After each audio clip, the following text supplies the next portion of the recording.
Muy buen día, hermanos. La semana pasada terminamos nuestro estudio de la carta de Hebreos y les decía, no se pierdan la próxima semana.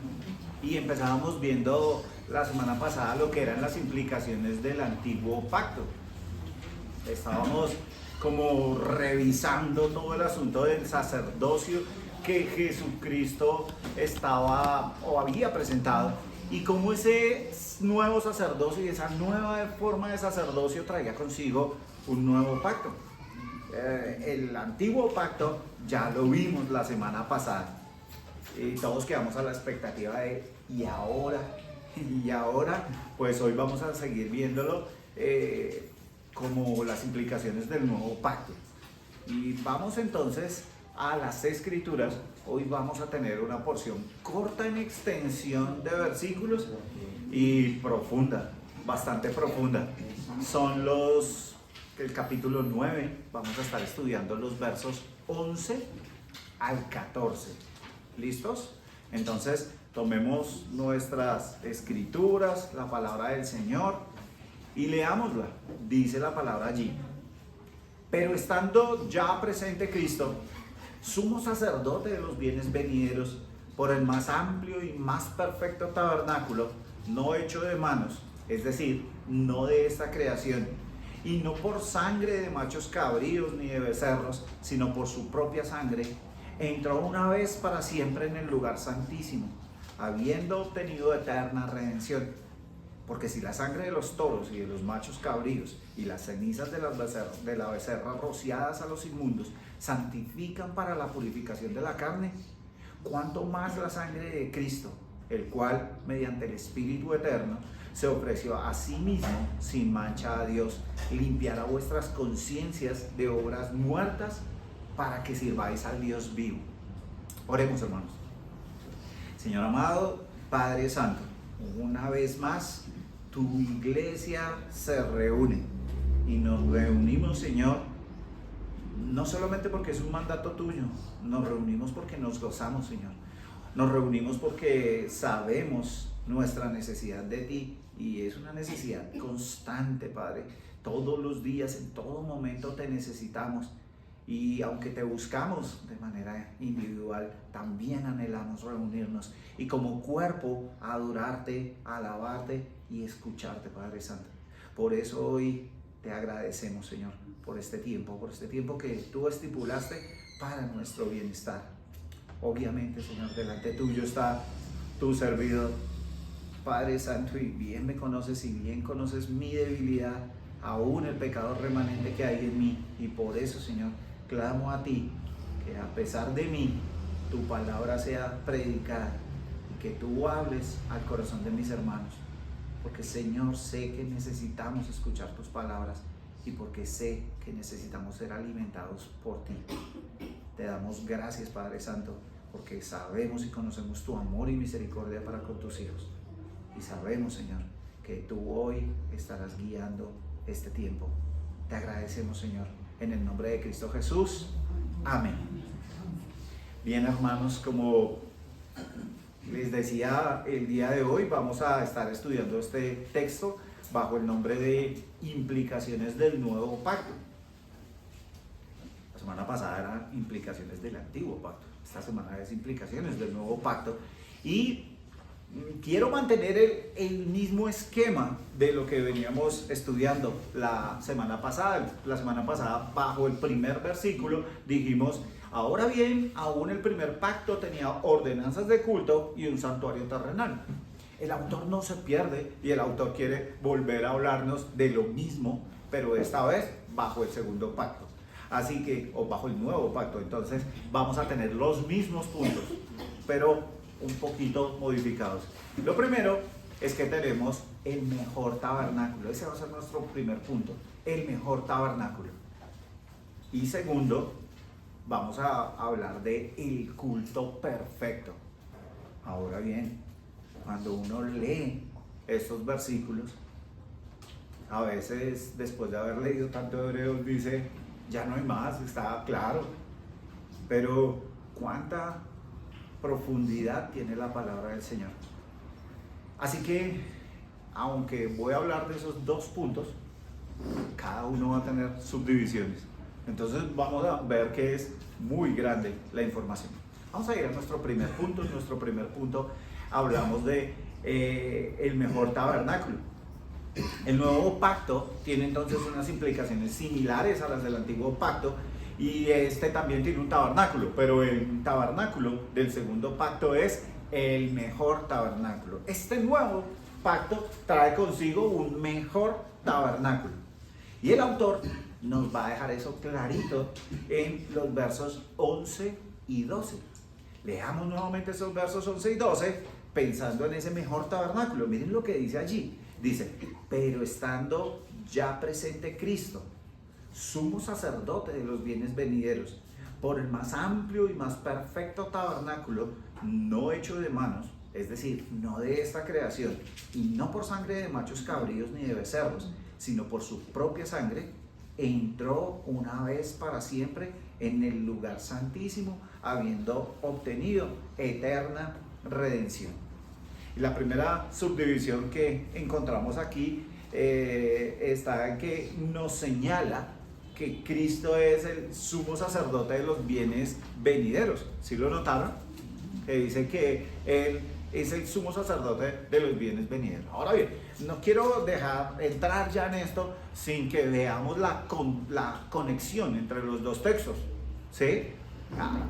Empezamos ese verso 11 y lo primero que encontramos es un pero, ¿cierto?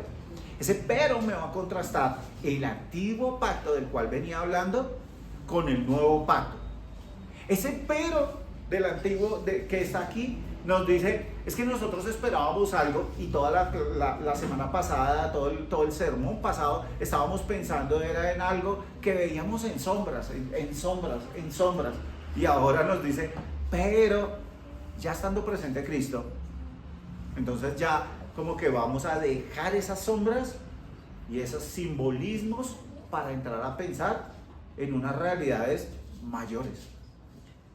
Y eso dice: estando ya presente Cristo, Él es el sumo sacerdote de los bienes venideros. Es interesante ver que el autor no usa los nombres del Señor indiscriminadamente, ¿no? Entonces, cuando Él quiere darle énfasis a nuestro Señor como hombre, usa su nombre Jesús. Si Él quiere hacer ver que es hombre y también es Dios, junta los dos y usa Jesucristo. Pero acá Él va a usa un nombre particular, Cristo. Y Él entonces, Él usa ese nombre con un objetivo. Y es decir, que Cristo es el enviado prometido de Dios para liberar a su pueblo. Cristo es esa palabra que nosotros hablamos para ese ungido, enviado por Dios, prometido por Dios para liberar a su pueblo. Así que esto empieza a poner a nuestro Señor en un oficio diferente al que ya nos había presentado. O sea, ya nos lo ha presentado como sacerdote, pero ahora nos lo presenta de una manera particular. Un sacerdote que también es rey. Y bien, ahí es necesario volver nuestra mente atrás. ¿Por qué? Porque en la tradición judía nosotros sabemos que no podía el sacerdote ser rey. Sin embargo, Él dejó claro que el Señor Jesucristo no es sacerdote por el orden de Aarón, sino por el orden de Melquisedec. Así que, en este caso, está hablándonos de nuestro Señor, que es sacerdote y rey. Y no debemos olvidar acá algo que es particular, y es que los judíos seguían esperando al Cristo como un libertador que los iba a librar de esa opresión física que ese momento especial era causada por la mano de los romanos.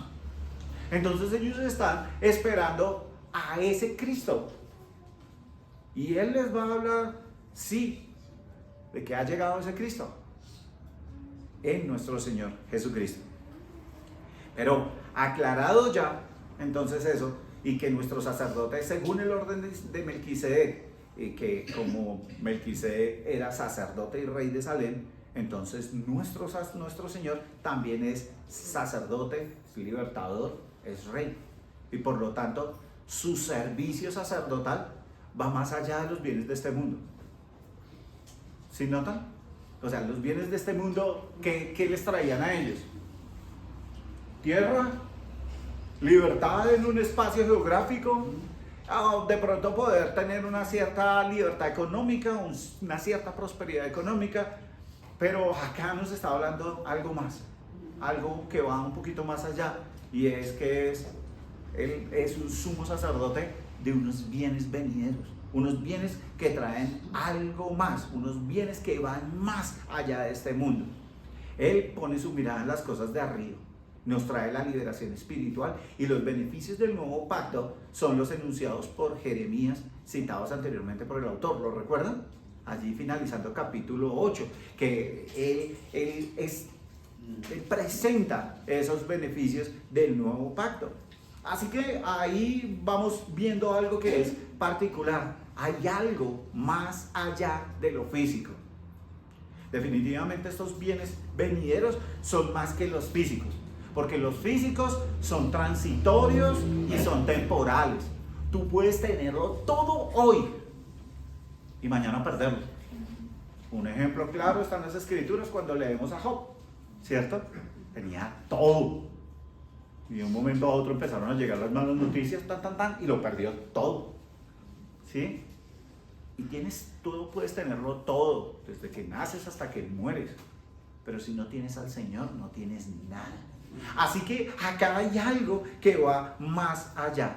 Esta afirmación sería un poco temeraria si no se acompañara de las evidencias suficientes que soporten por qué este calificativo de un servicio mayor, ¿cierto? De unos bienes venideros. Y por eso nos lleva a seguir pensando y a seguir viendo un poco más acerca de ese mejor tabernáculo. Primero, entonces encontramos que Él es un sumo sacerdote, pero de unos bienes venideros. Es una cosa mayor. Lo segundo, esta segunda subdivisión ahí de nuestro primer punto, la he llamado como las características del tabernáculo. Y así como la semana pasada nosotros veíamos esa imagen del tabernáculo y decíamos, mire, estamos considerando este tabernáculo, ahora tenemos que considerar las características del tabernáculo, pero del tabernáculo celestial. Y esas características pues van a ser evidentes en nuestro texto. Unas características que, obvio, para que nosotros las podamos entender, tenemos que empezarlas a pensar con nuestra mente terrenal, pero yendo un poquito más allá. Miren lo que dice el texto allí.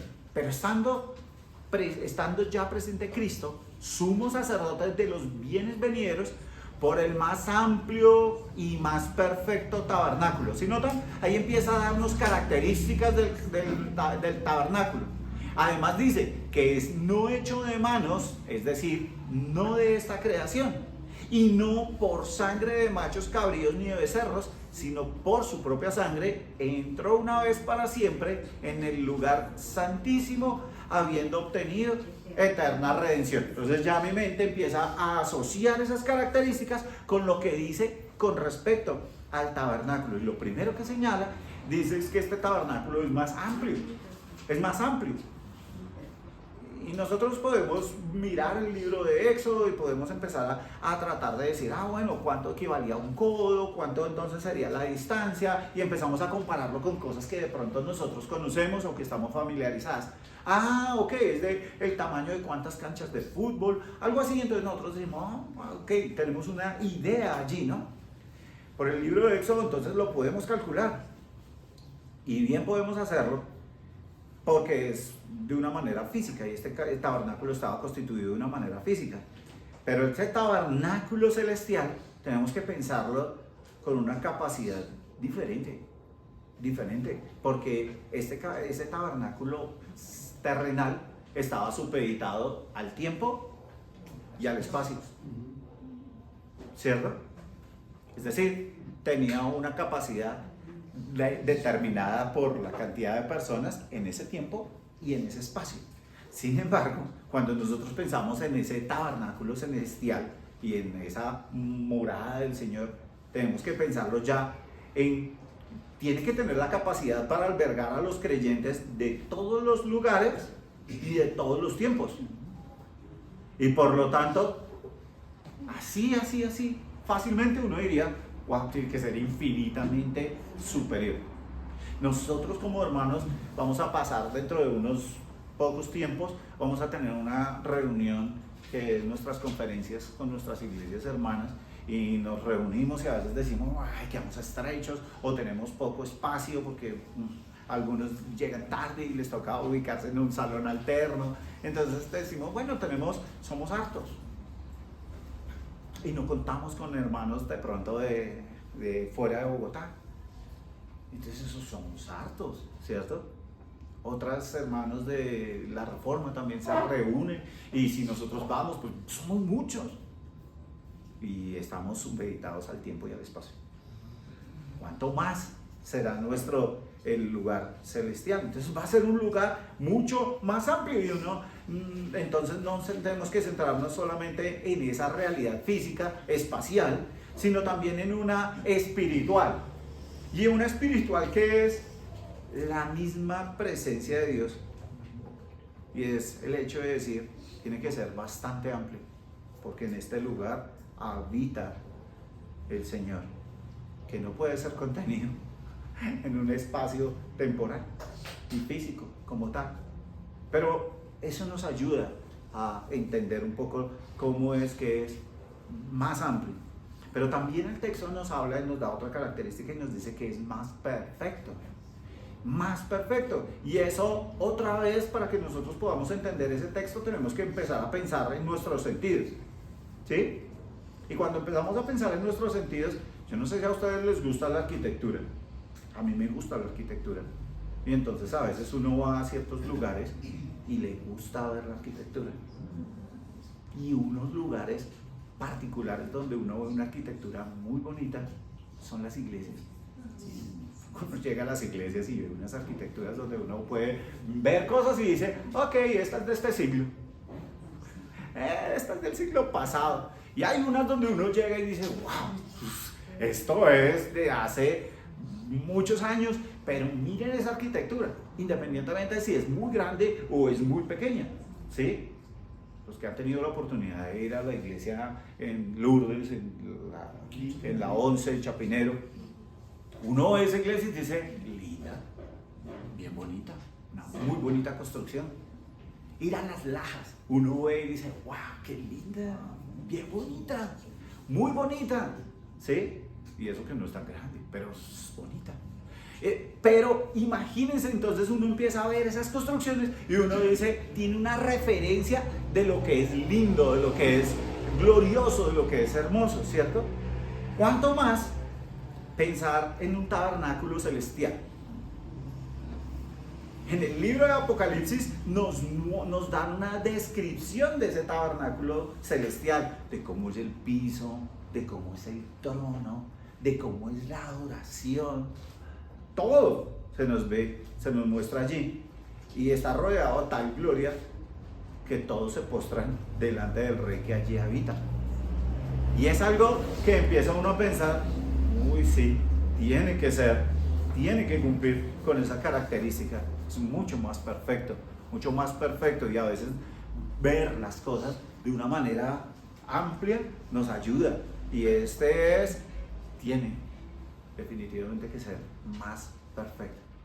Además, este tabernáculo también dice algo que es bien especial, y es que no es hecho de manos.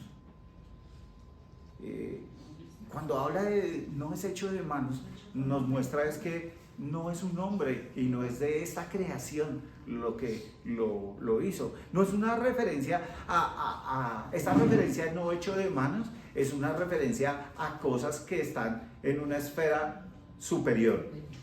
Encontramos algunos lugares de la Biblia que nos hablan de eso. Daniel, el libro de Daniel nos muestra que Nabucodonosor tenía una estatua y cayó y la destruyeron, no por mano de hombre. Y entonces, ¿quién la destruyó si no era mano de hombre? Aquí efectivamente el autor quiere dejar eso en claro, que a diferencia del tabernáculo terrenal levantado por los hombres bajo las instrucciones de Dios, este tabernáculo celestial es totalmente de origen divino. O sea, es una cosa de origen divino, es Dios mismo el que hace ese tabernáculo para su gloria. Y para ampliar aún más la gloria de ese tabernáculo celestial, el autor señala que pues no es de esta creación, con lo que nuestros ojos dejan de fijarse en la tierra para pensar en otra esfera, y en este caso particular en la esfera celestial y en la esfera eterna. Entonces esos adjetivos que se le van poniendo a ese tabernáculo nos están llevando a pensar que ese tabernáculo tiene una característica y unas connotaciones especiales. Para concluir con este punto, él señala que nuestro sacerdote entró allí para ofrecer un mejor sacrificio. ¿Sí lo notan? Porque el verso 11 dice: pero estando ya presente Cristo, sumo sacerdote de los bienes venideros, por el más amplio y más perfecto tabernáculo, no hecho de manos, es decir, no de esta creación. Hasta ahí está hablando del tabernáculo. Y no por sangre de machos cabríos ni de becerros, sino por su propia sangre, entró una vez para siempre en el lugar santísimo, habiendo obtenido eterna redención. Y aquí ya empieza entonces a mostrarnos que allí se ofrece un mejor sacrificio. No debemos dejar de pensar en todo momento que el autor está haciendo algo que es muy necesario para nosotros, y es trazar paralelos entre lo terrenal y lo espiritual. ¿Sí? He tratado de explicarlo de esa manera. ¿Han ido ustedes a los templos y han visto la gloria de estas construcciones arquitectónicas? Ok, no es nada comparado con el Señor. Han visto unos espacios, no es nada comparado con otros espacios. Entonces a veces uno ve las cosas, es como en la medida física, en lo que puede abarcar nuestra mente. Pero acá entonces esto es una dimensión aún mayor. Por eso ahora nos señala en el verso 12 a nuestro sumo sacerdote entrando una sola vez al lugar santísimo. Y entonces uno empezaría a decir: pero ¿cómo así que el lugar santísimo? ¿Quiere decir que otra vez hay una tienda en el celestial? No, este es el lugar santísimo directamente. Entonces él entra una sola vez al lugar santísimo. Y esta expresión también de una sola vez aclara un concepto que nosotros hemos usado en muchas ocasiones, haciendo referencias al día de la expiación, ¿cierto? Y que el sacerdote entraba una sola vez al lugar santísimo. Pues hermano, realmente no entraba una sola vez, entraba dos veces, ¿cierto? Porque tenía que entrar primero a ofrecer por sí mismo, por su pecado, por el de su familia, y luego iba y venía y ofrecía por el pueblo. Así que entraba dos veces. Pero nosotros lo contemplamos como si fuera una sola vez, porque está haciéndolo dentro de un mismo culto, digámoslo así, dentro de un mismo oficio religioso. Él lo está haciendo en ese sentido. La primera vez entonces él entraba con sangre del becerro, y la segunda entraba con la sangre del macho cabrío. Al no tener que presentar ese sacrificio por sí mismo, si notan aquí, la entrada de nuestro Señor, de nuestro sumo sacerdote, ¿cuántas veces se efectúa? Una sola vez. Este sí es literal, que es una sola vez. ¿Él tiene que entrar y presentar sangre acaso por él? No, porque no necesitaba esta situación, no necesitaba presentarla de esa manera. Además resalta el hecho de que la sangre ofrecida para el sacrificio no correspondía a la de un animal, sino a la suya propia. Vean allí: no por sangre de machos cabríos ni de becerros, sino por su propia sangre. Entró una vez para siempre en el lugar santísimo, habiendo obtenido una eterna redención. Así que resalta ese hecho de que la sangre ofrecida para el sacrificio no correspondía a la de un animal, correspondía a la suya propia. Pero esto más adelante lo vamos a aclarar y vamos a ir un poquito más sobre este punto. Pero finaliza recordando el alcance. ¿Y cuál es el alcance? Mientras en el tabernáculo terrenal los sacrificios ofrecían una redención transitoria, en este tabernáculo celestial se alcanza una redención eterna. En el otro sabíamos que, listo, se hizo hoy, ¿cuándo volverá? Entonces ya sabemos, dentro de un año estaremos en la misma situación y otra vez ofreciendo el mismo sacrificio. Pero en este caso lo que él dice es, la sangre de nuestro Señor Jesucristo se da en este sacrificio y obtiene una redención eterna. Noten, una redención eterna es diferente a una redención transitoria. Una redención transitoria no alcanza, y seguimos entonces con el mismo sistema de culto que estuvo dado bajo el sacerdocio de Aarón. Diferentísimo al sistema de culto presentado por el sacerdocio de Melquisedec, aunque tiene paralelos, y eso es lo que está trazando el autor aquí. Esta afirmación entonces de lo que está hablando del alcance requiere una mayor explicación, y esa explicación pues está más en nuestro segundo punto. ¿Por qué? Porque en el primero quisimos centrar, o el autor quiso centrarse en el tabernáculo, pero en el segundo va a hablarles de lo que es el culto perfecto, ese culto perfecto. Vamos entonces a nuestro segundo punto. Visto ya el santuario, pasemos entonces a las ordenanzas del culto, las cuales vamos a abordar en este momento bajo el nombre de el culto perfecto, abordadas en los versos 13 y 14. Y miren cómo dice allí, ¿por qué? Notan que empieza con un por qué, ¿no? O sea, él va a dar una explicación allí. ¿Por qué? ¿Por qué? ¿Por qué obtiene eterna redención en este sacrificio? Porque si la sangre de los toros y de los machos cabríos y las cenizas de la becerra rociadas a los inmundos santifican para la purificación de la carne, cuánto más la sangre de Cristo, el cual mediante el Espíritu Eterno se ofreció a sí mismo sin mancha a Dios, limpiará vuestras conciencias de obras muertas para que sirváis al Dios vivo. Entonces que acá lo que va a mostrarnos ese sacrificio y cómo es el culto perfecto. Y ahora vamos a ver por qué ese sacerdocio de Cristo, nuestro Señor, alcanza eterna redención. Y hay también allí muchos elementos que a veces uno lee y que pasa por alto. Lo primero que nos damos cuenta es que él habla de que este culto perfecto purifica. Ante la necesidad humana de limpiar su pecado, Dios le dio algunos ritos que están ilustrados en nuestro pasaje. Y ellos son los ritos del día de la expiación y el de purificación. ¿Sí? Nosotros estamos muy acostumbrados al rito del día de la expiación, lo conocemos, pero el del día de la purificación no tanto. Así que él lo que hace es tomar estos ritos porque él va a hablar de una purificación completa.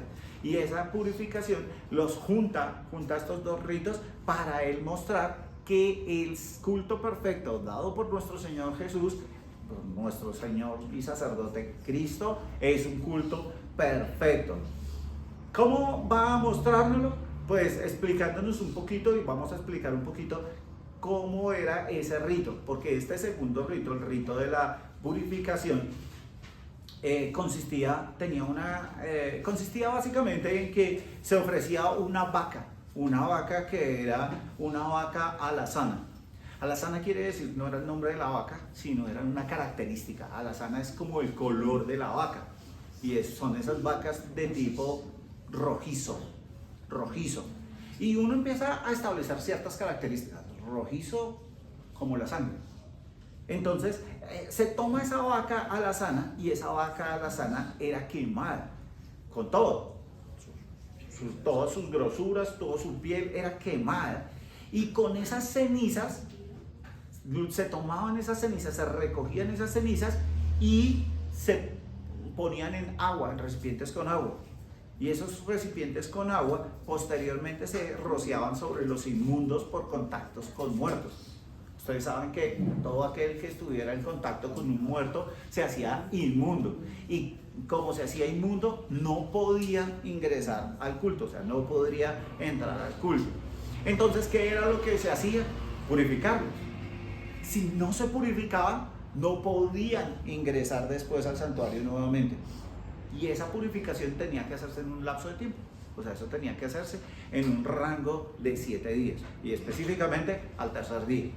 Entonces se tomaba esa ceniza, se ponía en el agua, se tenía allí como esa agua, y cuando venían los inmundos, se rociaba y se purificaban. De hecho, en este mismo sacrificio, en este mismo culto de esa vaca alazana, todos aquellos que entraban en contacto con esa vaca que se había matado, se había ofrecido, después hasta retomar las cenizas, hacía que ese sacerdote quedara impuro hasta la noche. Entonces allí tenía como sus características. Ustedes lo pueden ver realmente en el libro de Números capítulo 19, como está ahí nuestra referencia en la Biblia. Pero si nosotros lo notamos, lo que está hablando es de un efecto purificador externo. ¿Sí? Un efecto purificador externo. ¿Qué era lo que purificaba? Permitía que los rociados volvieran a congregarse en torno a la presencia de Dios en el tabernáculo.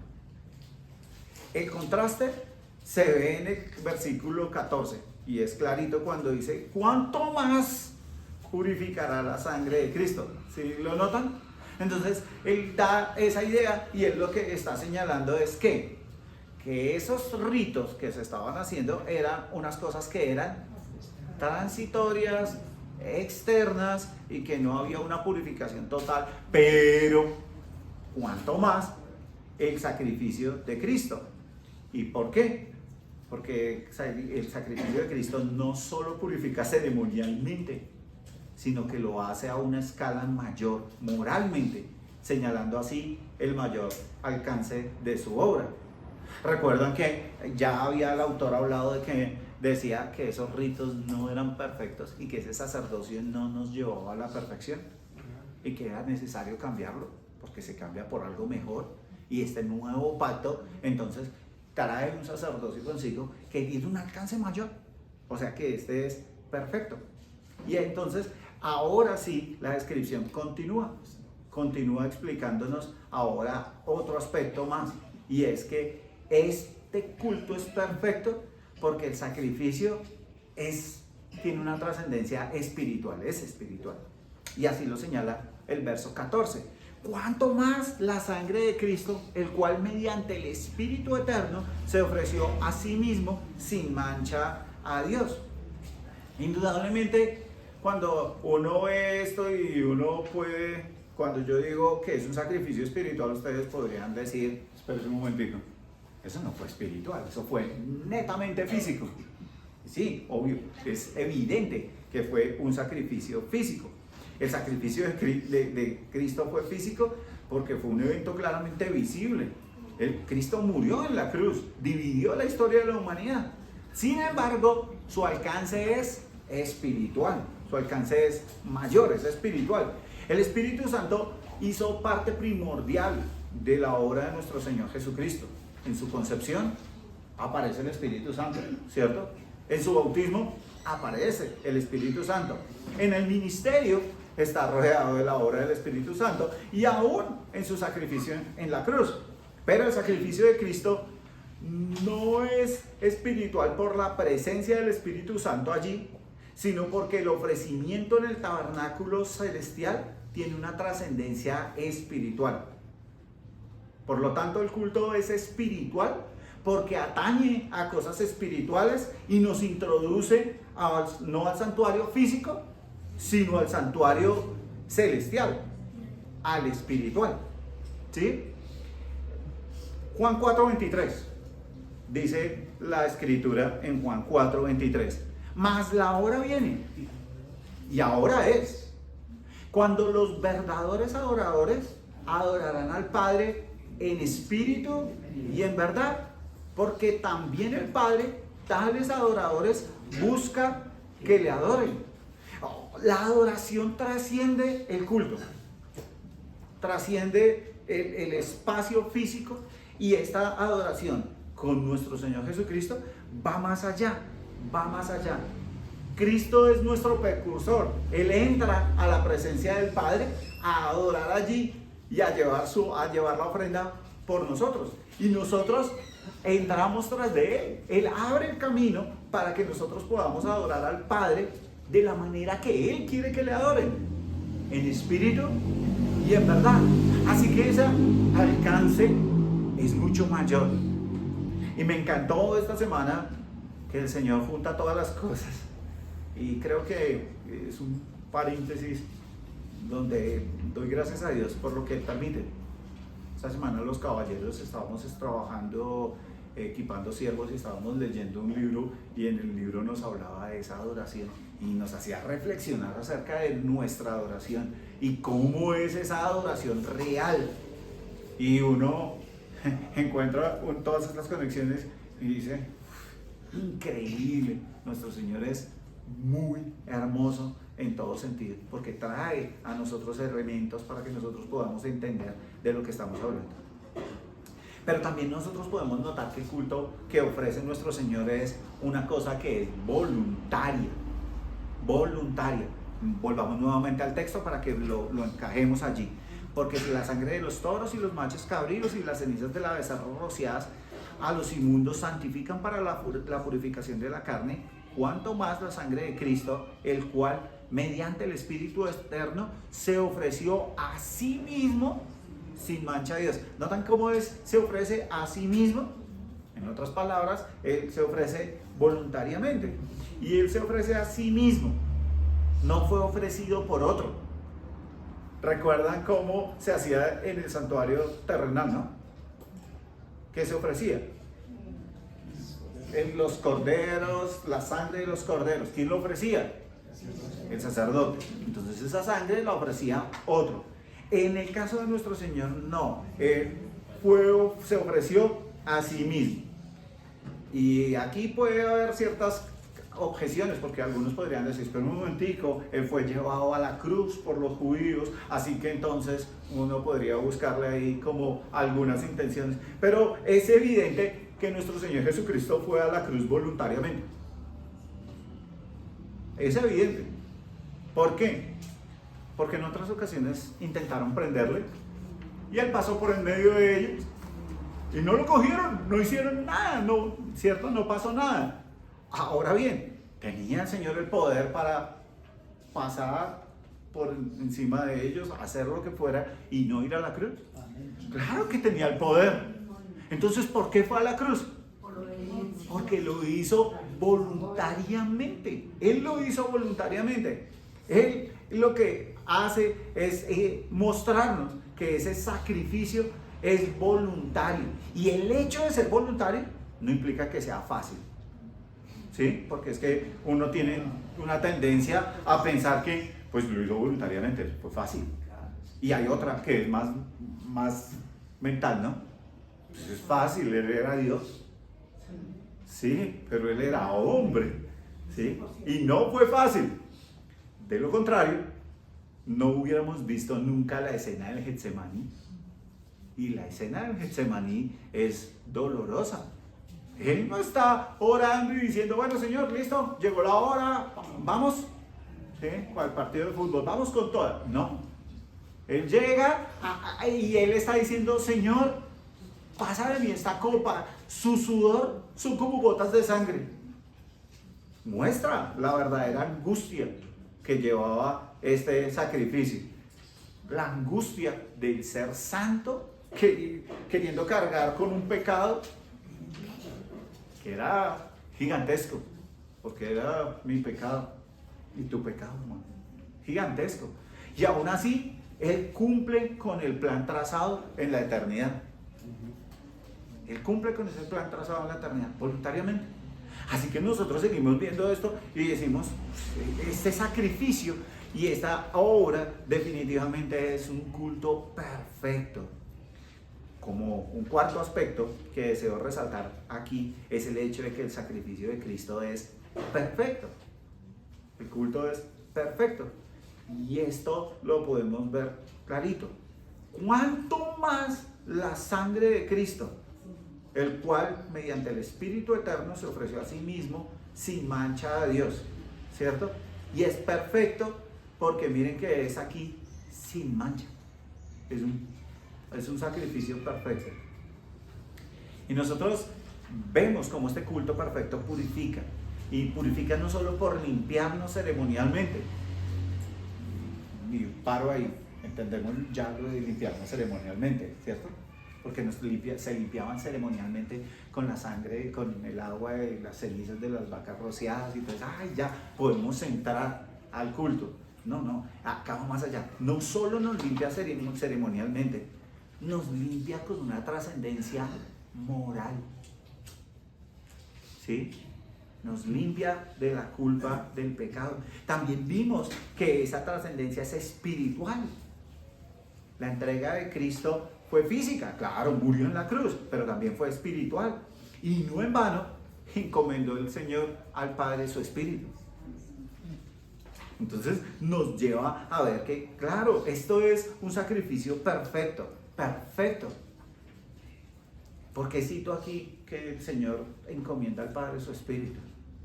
Porque los animales no hacían eso y no podían, no se llegaba a ese punto. Esto era sencillamente, esto era una sombra. En tercer lugar, observamos que fue voluntario y costoso.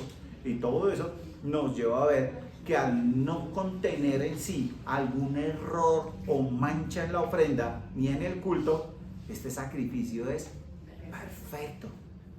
No es una sombra que nos señala sombras de beneficios. Es real, es espiritual, es trascendental, porque nos introduce a la misma presencia de Dios. Entonces nos está llevando a unos puntos de ver realmente el sacrificio del Señor de una manera muy grande. Para ampliar aún más la idea, el autor nos señala que este sacrificio limpia la conciencia. Noten cómo al final, cuanto más la sangre de Cristo, el cual mediante el Espíritu Eterno se ofreció al mismo sin mancha a Dios, limpiará vuestras conciencias de obras muertas para que sirváis al Dios vivo. ¿Recuerdan ustedes cuál era el mayor problema que encontrábamos nosotros todo el tiempo con los sacrificios temporales? Que no limpiaba la conciencia. No limpiaba la conciencia. O sea, moralmente ellos podían hacer un sacrificio, entregar un sacrificio, pero moralmente se sabían pecadores y se sabían culpables delante del Señor. Acá encontramos que este sacrificio del Señor Jesucristo limpia la conciencia. Esto significa que anteriormente quienes usaban del rito sabían que podían volver a congregarse, pero también sabían que la culpa estaba sobre ellos y su deseo pecaminoso los estaba gobernando. El sacrificio de Cristo alcanza un poder purificador tal que limpia nuestra conciencia a fin de que nuestra esperanza no esté puesta en las obras, sino en la obra de Cristo. El creyente del nuevo pacto sabe que es perdonado. El creyente del nuevo pacto sabe que es limpiado. Así que es limpiado y ya no quiere seguir más en la vanidad de su mente, sino que su objetivo es un objetivo más alto y más sublime. Vivir para la gloria de Dios. Vivir una vida para la gloria de Dios. Y esto yo tengo que hacer un alto acá y decir algo. Es decir, el creyente del nuevo pacto no peca. Sí, el creyente del nuevo pacto sigue pecando. Pero aquí entonces tengo que conectarlo con los pasajes que veíamos la semana pasada. ¿Voluntariamente? No. No. ¿Sí? Sino como veíamos, pecados de ignorancia. Muchas veces caemos en pecados que son luchas que estamos llevando y que vemos que estamos repitiendo un pecado ya no con las mismas consecuencias, ya no con la misma intensidad, pero que vemos que el Señor sigue trabajando en nosotros. Es decir, seguimos pecando, pero tenemos una conciencia limpia. Pequé, sí, pero yo sé que el Señor sigue trabajando y yo sé que el Señor sigue obrando en mi vida y vamos a seguir de victoria en victoria. ¿Por qué? Porque el Espíritu Santo también está capacitando para vivir en esa vida. Si no fuese así, la conciencia me mata. Y hay alguien que está acusándome todo el tiempo. Tan creyente y sigues pecando. Y otra vez en lo mismo. ¿Cierto? Y entonces podemos volver atrás. Y por último, hay algo que es evidente. Y es que dice que limpia nuestras conciencias de obras muertas con un objetivo. Para que sirváis al Dios vivo. O sea que esto tiene un fin. Un fin. Como acabamos de ver, la limpieza de la conciencia nos lleva al fin, que es servirle al Dios vivo. Y esta idea está ligada al concepto de redención. El Señor nos libera de la esclavitud del pecado, pero nosotros nos hacemos siervos voluntarios por el amor que Él nos ha mostrado y por el amor que ahora ha derramado en nosotros mismos. Así que nos sometemos a su voluntad, cumpliendo así el propósito con el cual fuimos creados. Noten entonces que yo estoy hablando del concepto de redención. Acuérdense que el concepto de redención es la paga que se hace por un esclavo para liberarlo, ¿cierto? Es eso el concepto de redención. El Señor paga por un esclavo del pecado, ¿cierto? Y lo libera para la gloria del Padre. Ahora bien, la pregunta que todo el mundo sabe, esa pregunta del examen, entonces, ¿a quién le pagó? ¿A quién le pagó el Señor? ¿A Satanás, que lo tenía gobernado? Entonces Dios le pagó a Satanás para que liberara a ese espíritu cautivo. No. Lo que el Señor hace es pagar con su sangre preciosa por ese esclavo del pecado al Padre. Ahora es trasladado al reino de Dios. Y ahora ese esclavo inmediatamente comprende algo. Ese que me amó es mi Señor. Antes mi Señor era mi pecado, pero ahora ya no más. La carta a los romanos nos muestra claramente en esos primeros, a partir del verso 18 del capítulo 1 y nos lleva hasta el capítulo 3, verso 20, mostrándonos pecado, pecado, pecado, pecado y cómo estamos gobernados por el pecado y que no hay justo ni aun uno, pero finalmente nos muestra algo, que somos libres en nuestro Señor Jesucristo para la honra y la alabanza a nuestro Señor. Así que nos vuelve a una condición en la cual podemos alabar al Señor. ¿Perfectamente? Todavía no. O como podemos decir, poniéndole tensión escatológica. Ya sí, pero todavía no. O sea, sí, lo podemos alabar. ¿Perfectamente? No, todavía no. Pero tranquilos, para allá vamos. Eso también nos llena de esperanza. Y hermanos, entonces este texto definitivamente tenía muchísima carga de detalles y nos lleva a pensar en esas implicaciones del nuevo pacto. Este texto no lo podemos ver si en nuestras cabezas no está la obra de Cristo en la cruz. Tenemos que estar allí ligados en todo momento al sacrificio de Cristo en la cruz, para que ese sacrificio de Cristo en la cruz nos alumbre en este texto. En todo momento hemos estado hablando de la cruz y sin duda invitamos a aquellos que no han entregado su vida a Cristo a que consideren la inmensa profundidad del sacrificio en la cruz. ¿Fue un hecho histórico? Sí, fue un hecho histórico, pero fue un hecho trascendental, va más allá. A través de este sermón hemos visto que el hombre es pecador, que somos pecadores, que estamos cargados de pecado y que por lo tanto estamos condenados delante de Dios a la muerte. Pero también Hemos visto que el sacrificio de Cristo limpia del pecado y nos permite entrar a la misma presencia de Dios con el fin de que nosotros podamos hacer y cumplir con lo que fuimos, con el objetivo por el cual fuimos creados, que es adorarle. Si usted no ha creído, ¿qué va a hacer hoy con esta información? Hoy ha estado aquí, recibe esta información, ¿qué va a hacer? ¿Va a persistir en su pecado? ¿O tal vez va a venir tras una vida nueva buscando al Señor con una conciencia limpia gracias a la obra de Jesucristo? Es necesario acercarse a las Escrituras, es necesario conocerle más, es necesario tener una relación con el Señor, afianzarse en esa relación y poder entender cómo esa obra de nuestro Señor Jesucristo hace mella en nuestra vida. Y quiero aplicar esta enseñanza a nuestra vida. Si pensamos que, primero, definitivamente no servimos al Señor si no le estamos adorando en espíritu y en verdad. Si nuestra fuente de limpieza no es Cristo, no estamos limpios. Hermanos, nuestra adoración puede ser física solamente. ¿Y a qué me refiero en ese sentido? Física. Venimos a reunirnos, pero venimos a reunirnos y sin embargo nuestra mente no está aquí, nuestro corazón no está aquí, a veces ni siquiera nuestros sentidos están aquí porque entramos en una meditación profunda.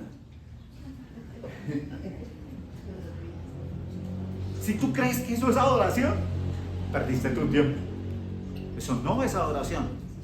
Y hay que entenderlo, hermanos. ¿Por qué? Porque podemos caer en la idea del autoengaño. Eso no es verdaderamente espiritual. Verdaderamente espiritual es que nos lleva a reflexionar sobre nuestro pecado. Verdaderamente espiritual es que nos anime a adorarle y a seguirle. Tampoco comprendemos el sacrificio de Cristo si no nos sometemos a su señorío. A veces hay algunos que dicen, Él es mi Salvador, pero no mi Señor. Y esto no es, si Él es tu Salvador, también es tu Señor, también es tu Señor. Así que no podemos entrar a desobedecer continuamente sus instrucciones. ¿Sí? Si usted argumenta que es por ignorancia, pues la culpa es suya. Tiene que estar más en contacto con las Escrituras para poder capacitarse y poder dejar la ignorancia, ¿sí? Y mucho más, mucho peor es decir que usted está pecando voluntariamente. Necesitamos entonces comprender que Él es nuestro Señor y como nuestro Señor nos sometemos a Él. También necesitamos reconocer si nuestra conciencia está limpia. Y ahí necesitamos hacer un examen de conciencia. Examíname, oh Dios, y pruébame y ve si en mí hay camino de perversidad. Sabemos que somos justificados y tenemos acceso a su presencia y hacemos uso de ese privilegio. O sea, lo sé, es una realidad en mi vida. O tal vez nos sentimos indignos. Y cuando nos sentimos indignos, hay otra cosa que viene ahí ligada. Y es que como yo me siento indigno, pues entonces no quiero entrar al lugar de su presencia. No quiero entrar al lugar santísimo. No quiero venir a adorarle. ¿Por qué? Porque soy indigno. Y es cuando más necesitamos venir a nuestro Señor y entender quién es el Señor y la obra y el alcance que Él ha tenido, esa obra que ha tenido un alcance particular en nosotros y en nuestras vidas. Hermanos queridos, muchas reflexiones, porque creo que el texto nos da para seguir pensando y seguir pensando y seguir pensando. Pero por el día de hoy creo que llegamos al punto donde los invito a orar. Santísimo Señor, Dios amado, Padre Te damos gracias, Señor. A veces empezamos a acercarnos a ti, empezamos a conocerte, empezamos a conocer la verdad de tu palabra y logramos entender muchas cosas. Sin embargo, no nos sumergimos en esas verdades a fin de que realmente transformen nuestra vida, transformen nuestra conciencia. Señor, no permitas que nos engañemos, no permitas que caigamos presas del engaño que nuestro enemigo quiere también usar en contra nuestra. Señor, fortalece nuestras almas. Señor, pon nuestra mirada en la cruz. Señor, haznos ver que esas gotas derramadas de sangre fueron a causa de mi pecado, pero que esas gotas de sangre me limpian y me hacen acepto delante tuyo. Señor, ayúdanos y danos de verdad, como decía el salmista, el gozo de tu salvación. Queremos vivir gozándonos de la obra tuya, lamentándonos por el pecado remanente, sí, Señor, seguramente, pero lamentándonos con esperanza, sabiendo que la obra hecha en nuestras vidas y en nuestro corazón nos lleva directo a tu presencia. Así que esperanzados estamos en tu pronto regreso. Te alabamos, Señor. Permítenos ser unos ciudadanos competentes de tu reino. Te damos gracias. Oramos a ti, Señor. En el nombre de Cristo Jesús. Amén.